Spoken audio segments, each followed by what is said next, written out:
robe rose pâle à fleurs qu'elle avait accessorisée de boucles d'oreilles de même couleur et d'un sautoir en perles. Le prince Albert, lui, est apparu dans une veste de costume bleu marine, un pantalon beige. Ils ont déambulé, souriant à travers les stands, admirant les créations du participant et prenant le temps de discuter avec les passionnés présents. Il n'est pas rare de voir le frère et la sœur ensemble lors d'événements publics, le duo étant très soudé.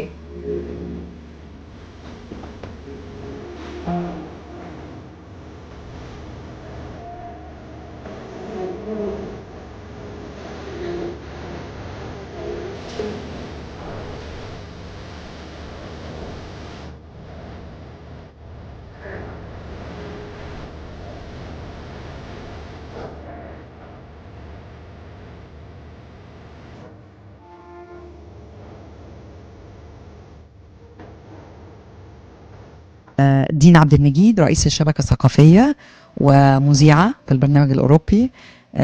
احنا النهاردة بنحتفل ب 92 سنة إذاعة، 92 سنة من تاريخ تاريخ المصريين، الإذاعة اللي شكلت وجدان العديد من المصريين ببرامجها وكل ما تقدمه في على أثير الإذاعة المصرية.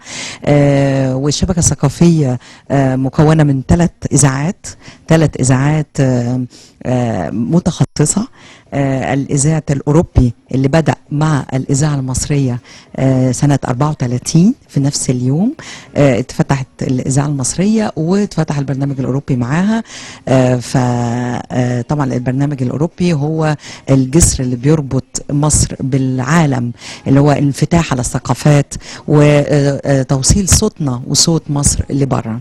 والبرنامج الموسيقي اللي هو الذوق الرفيع لكل الموسيقى المصرية والموسيقى العالمية القديمة وتراثنا والحفاظ على تراثنا.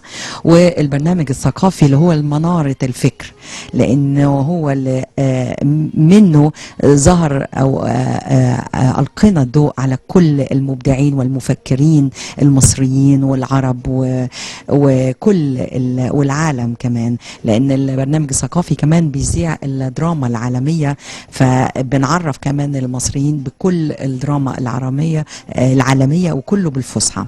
فالإذاعة هتفضل دايما رائدة، وانا بتمنى لها كل التقدم، ومفيش اي تهديد ليها زي ما كل الناس بتقول.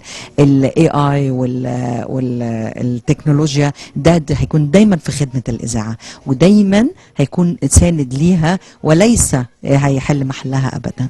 فانا في اليوم ده بتمنى كل الخير للإذاعة المصرية، وكل سنة وكل الإعلام المصري بخير.